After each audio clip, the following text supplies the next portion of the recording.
A very good morning, everyone. I hope you all are well.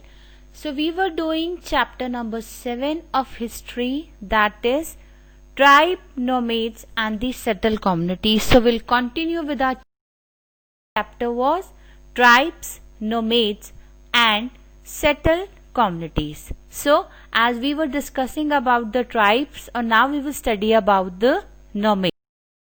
The trader nomads, they were also known as the trader just because they move from one place to another. They sell and purchase some things.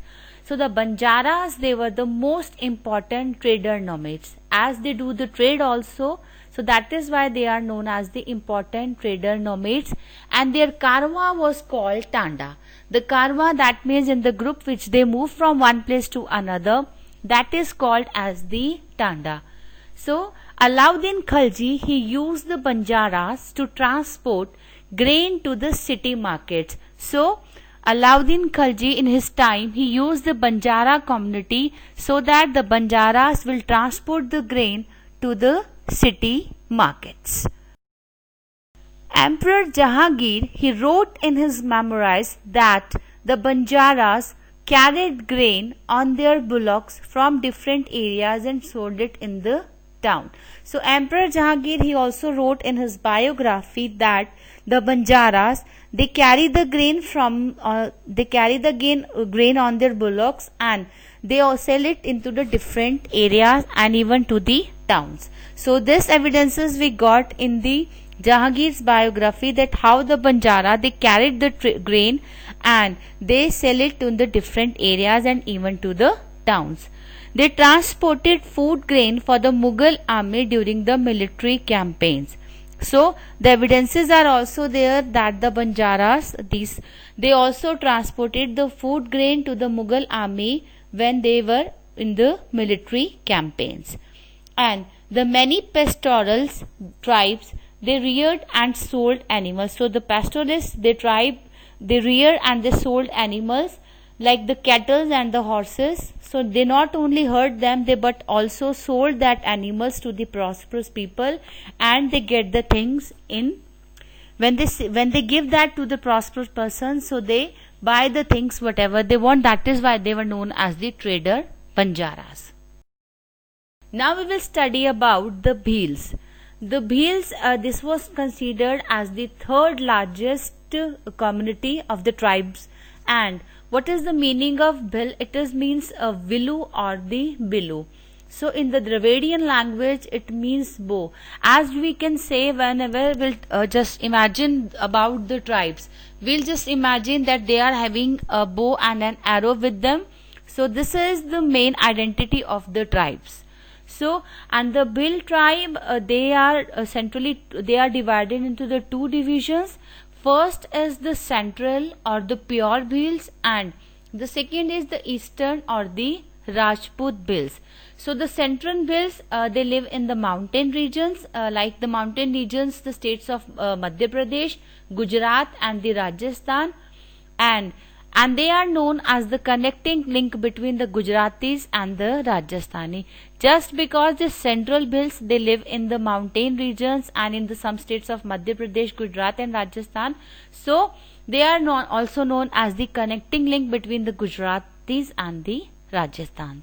So, and because they are the Bhil, they also speak the Bhili. And what is the Bhili? Bhili is an Indo-Aryan language. And these Bhil tribes, they inhabit some of the most remote and inaccessible areas of India. So they, as we know, this is a tribal community which move from one place to another, but this is the third largest, which covers the mostly part of the India. Now we will study about the Gadi tribe. So the Gadi tribe, it is mainly lived in the state of Himachal Pradesh, Jammu and Kashmir. And in 2001, in our constitution, as we know, the reservations are there for the scheduled caste, for scheduled tribes and for other backward castes. So in 2001, our constitution has given them, our constitution has classified them in the scheduled tribe. So the Gadi tribes, they were now came under as the scheduled tribe. And but this classification is applied only through the Jammu Kashmir and some parts of Himachal Pradesh. That means the Gadi tribe which lives in the Himachal Pradesh and in the Jammu Kashmir, they are considered under the provision of scheduled tribes. And as we know why this provision is there, just because for the protection and for the equality among the all members. Now the Shero tribes. What are these Shero tribes? This is also a scheduled caste, like we have studied about the Gadi tribe. So this is found in the Uttar Pradesh and in Bihar in the North India. So if we talk about the Shero tribes community, they have originally Chandravanshi Rajputs. Some are the Chandravanshi Rajputs and the other are the Nagvanshi. So if we talk about the Shero tribes, these Shero tribes they live in some parts of the Uttar Pradesh and Bihar, and we studied in the North India.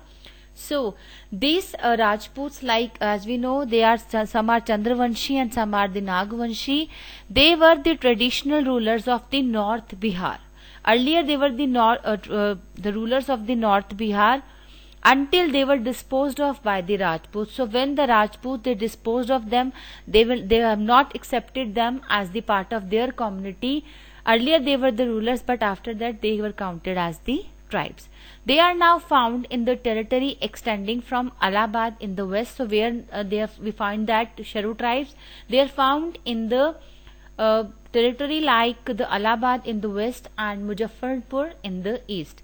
So they have the two subdivisions. The one is Mahto and the second is the Chaudhary.